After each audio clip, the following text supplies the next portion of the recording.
Dis pas que tu veux me faire écouter Herbert Léonard à la place de Puccini.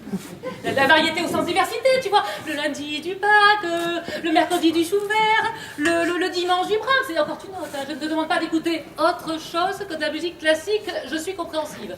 Mais là, Octave, là, non, Puccini, ce n'est plus possible. Et toujours ce même air, avec cette vie triste, à pleurer de quoi te donner envie. Ça fait bien la fin de la chanson. Ah non, Pauline, tu ne peux pas fustiger la bohème. Là, je dis non.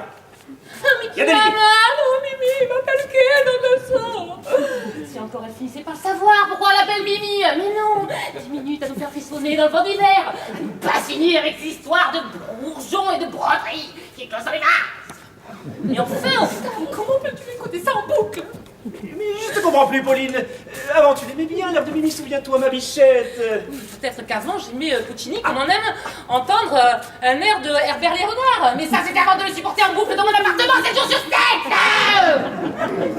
Ah, parce que tu reviens sur notre décision d'emménager dans le même appartement, c'est ça? Hein?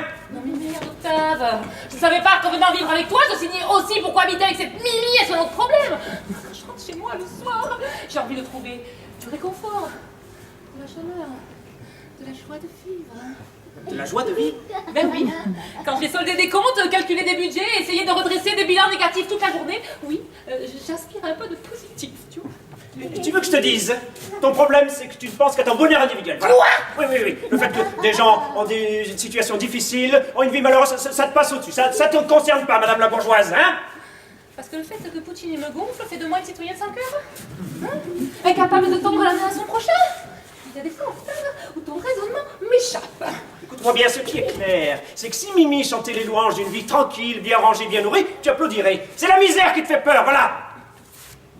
Qui t'a fait découvrir la musique country? Hein? Excuse-moi, quel est le rapport, là? Ah, c'est quoi?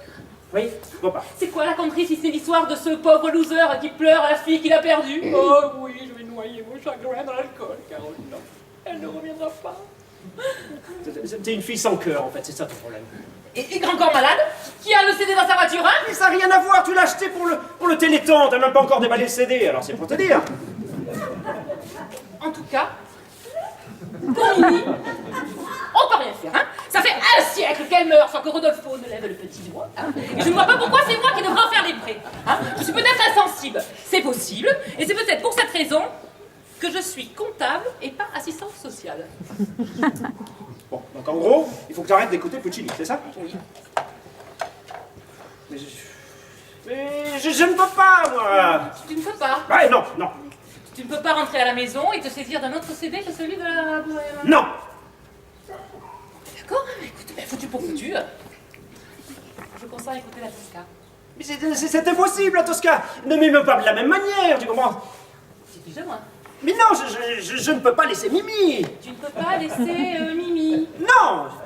L'idée de la savoir seule, dans sa pochette, inutile, délaissée, ça me fait de la peine, ça se comprend, ça. Octave, est-ce que tu sais que cette Mimi n'existe pas réellement? Mais Mimi existe quand on passe le CD. C'est pour ça qu'il faut l'écouter. Mais tu es un grand malade, tu sais, hein? Oui, en même temps, moi, j'ai rien dit quand t'as voulu récupérer l'orgue de Babrik, ta mère, hein? Ça me rappelait mon enfance. Oui, enfin, le truc faisait quand même 2 mètres de haut et autant de large, hein? C'était pas du petit orgue. J'en ai chié des ronds de chapeau pour le monter au 3e, tu te rappelles? Tout ça pour un truc qui, in fine, a pourri 3 mois sur le balcon avec un leur refourgue et un cirque ambulant. Ça, c'était encombrant chez nous, Pauline. Alors, elle a bon dos, Mimi, là. Moi, écoute, hein. Moi, Mimi, elle encombre mes oreilles, hein. Alors, si tu pouvais la reléguer sur le balcon, ça me... Oui. Parce que le fait d'avoir l'orgue de Barbarie à 2 centimètres de ma joue, là, quand je dormais, ça c'était pas intimement perturbant peut-être? Il n'est resté que 2 jours dans notre chambre. Hein, et ensuite le remiser. Hein? Ouais, c'était préférable. Ils m'ont pressé ce truc-là. À croire que c'est ta mère qui nous l'a enfilé et elle l'a fait exprès. Ça ne m'étonnerait pas d'elle, ça. Ta mère. Moi aussi, Mimi, elle m'oppresse. Elle m'oppresse, Mimi.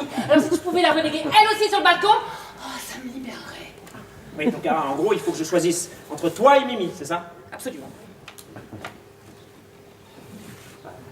Mimi. Comment? Mais je choisis Mimi sans hésiter, je la connais depuis bien plus longtemps que toi. Je m'excuse, mais... Oui, Mimi, oui. Je n'arrive pas à croire ce que j'entends. Ah oui, moi ça m'a fait pareil la première fois que j'ai écouté la bohème. C'était magique. Dehors. Hein. Dehors! Mes bichettes. Dehors. Pichounette.